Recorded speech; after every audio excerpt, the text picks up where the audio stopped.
मैं हूं टीएसा। मेरा यूट्यूब चैनल टी टैलेंट पर आपका स्वागत है। दोस्तों, हम अपने इस चैनल के माध्यम से आपको मॉडल्स पढ़ा रहे हैं। उसी क्रम में आज हम लोग पढ़ेंगे हैज टू, हैव टू और हैज टू का यूज। दोस्तों, हमें आज पढ़ना है हैज टू, हैव टू और हैड टू का यूज हम आज पढ़ेंगे। दोस्तों, जैसे हमारे पास दो काम होता है। एक काम खुद आप करते हैं या करने की इच्छा रखते हैं। दूसरा क्या होता है कि आप करना नहीं चाहते, लेकिन किसी मजबूरी के कारण, आपको किसी बाध्यता के कारण या किसी जिम्मेदारी के कारण उस काम को आपको करना पड़ता है। तो जहाँ पर यहाँ पे दो वर्क हो गए। एक ऐसे वर्क जिनके लिए आप स्वयं चाहते हैं कि हम ये काम करें या करने की इच्छा रखते हैं। दूसरा काम वो होता है जो आप करना ही नहीं चाहते किंतु आपको करना पड़ता है। तो उसके लिए जो इस काम को करना पड़ता है, जैसे मान लीजिए मैं कहूँ कि हमें क्रिकेट खेलना है, तो ऐसा नहीं है ना कोई मजबूरी हमारे पास है, नहीं, मैं खेलना चाहता हूँ, I want to play cricket. एक क्या होता है कि मुझे दवा लेनी है या मुझे दवा लेनी पड़ती है। अब देखिए इसमें क्या है, इसमें बाध्यता है ना। दवा लेना कौन चाहता है, लेकिन क्या है, आपको लेना पड़ता है। इसलिए जहां पर लेना पड़ता है, जहां किसी काम को करना पड़ता है, जहां पे बाध्यता होती है, वहां पे हम प्रेजेंट टेंस में हैज टू या हैव टू लगाते हैं और पास्ट टेंस के लिए हैड टू का प्रयोग करते हैं। दोस्तों देखिए, बिल्कुल सिंपल सा है इसका यूज, लेकिन आपको इंग्लिश स्पीकिंग में खासतौर से ये बहुत ही महत्वपूर्ण हो जाता है। देखिए, हैश टू कहाँ लगाएंगे आप? सिंगुलर पर्सन से। दोस्तों, जैसे ही, शी है, ही है, इट है और कोई भी सिंगुलर नेम आ जाए तो इसके लिए हम क्या यूज करेंगे? हैश टू का यूज करेंगे। दोस्तों, हैश टू का यूज करेंगे। और हैव टू कहाँ लगेगा दोस्तों? प्लूरल के लिए, बहुवचन के लिए। बहुवचन सब्जेक्ट हो, जैसे यू हो, दे हो जाएगा, वी रहेगा या आई रहेगा या प्लूरल नाउन रहेगा। उसके लिए हम क्या यूज करेंगे दोस्तों? उसके लिए हम हैव टू का यूज करेंगे। ठीक है दोस्तों, यानी सिंगुलर पर्सन के लिए हैज टू और प्लूरल पर्सन बहुवचन के लिए हम क्या यूज करेंगे? हैव टू का यूज करेंगे। दोस्तों, आइए एग्जांपल देखते हैं।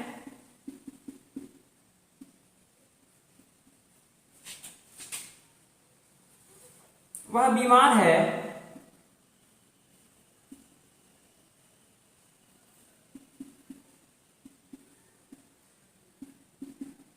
उसे दवा लेनी पड़ती है।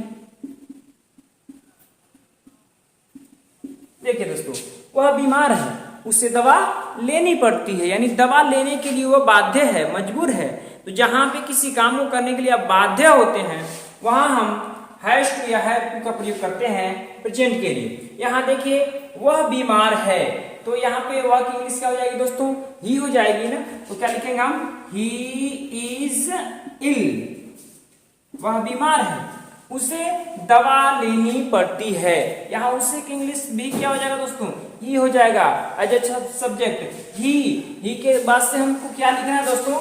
हैज टू या हैव टू। यहाँ ही है तो क्या लगाएंगे हम? हैज टू लगाएंगे। He has to take he has to take medicine. he has to take medicine. वह बीमार है, उसे दवा लेनी पड़ती है। दोस्तों, अगला एग्जांपल देखते हैं।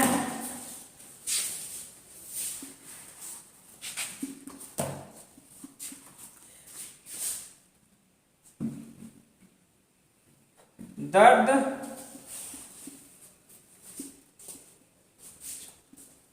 छुपाने के लिए मुस्कुराना पड़ता है।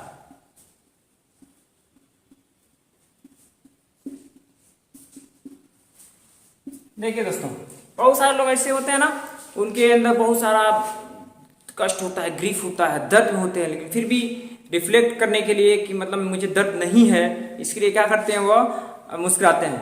तो इसके लिए भी देखिए यहाँ मजबूरी में मुस्कुराहट जो है उसकी क्या निकल रही है, बाध्यता के कारण, मजबूरी के कारण निकल रहा है, इसलिए दर्द छिपाने के लिए मुस्कुराना पड़ता है।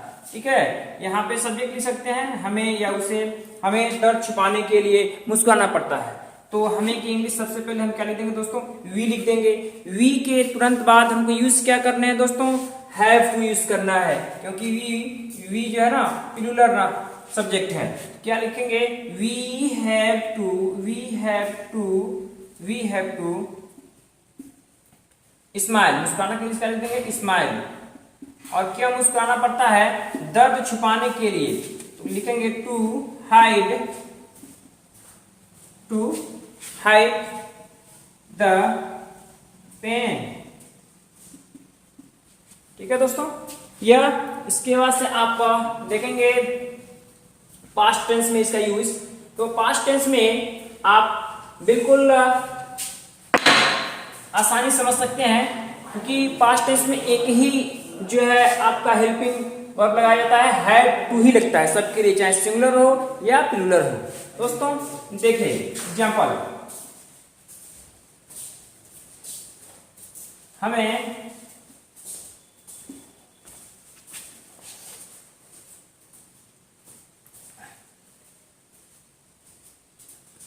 साइकिल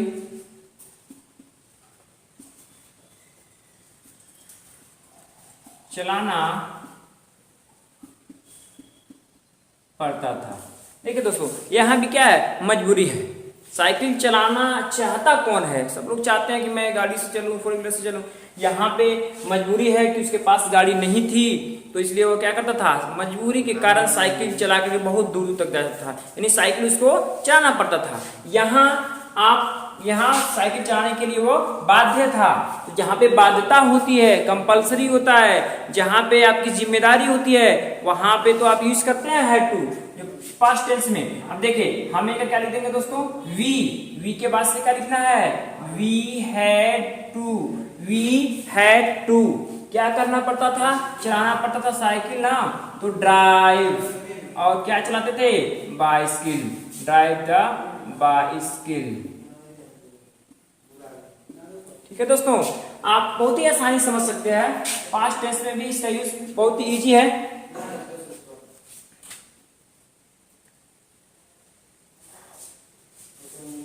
मुझे सुबह में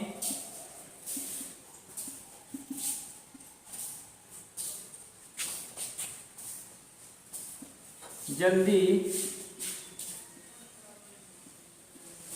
उठना पड़ता था। देखिए दोस्तों, सुबह में जल्दी उठना पड़ता था। आपको कोचिंग जाना है, सुबह मॉर्निंग में कोचिंग आपकी होती है 5 बजे, और सुबह बहुत अच्छी नींद भी लगती है, लेकिन क्या होता है, आपको उठना पड़ता है ना, क्यों, क्योंकि आपकी मजबूरी होती है, यहाँ पे बाध्य होता है कि मुझे कोचिंग जाना है, इसलिए मुझे उठना पड़ रहा है। वही संडे रहे तो रिलैक्स होकर सोते हैं आप, तो इसलिए आप सुबह उठने के लिए क्या है, मजबूर हैं। तो मजबूरी जहाँ रहेगी, जहाँ बाध्यता रहेगी, वहीं पे तो इसका यूज होता है।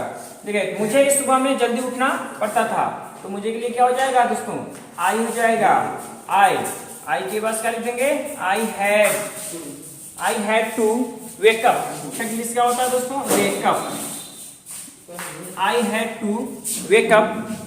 और कब उठना पड़ता था, सुबह में ना, इन द मॉर्निंग। जल्दी के लिए लिख देंगे आप यहाँ early in the morning, early in the morning. Thank you दोस्तों।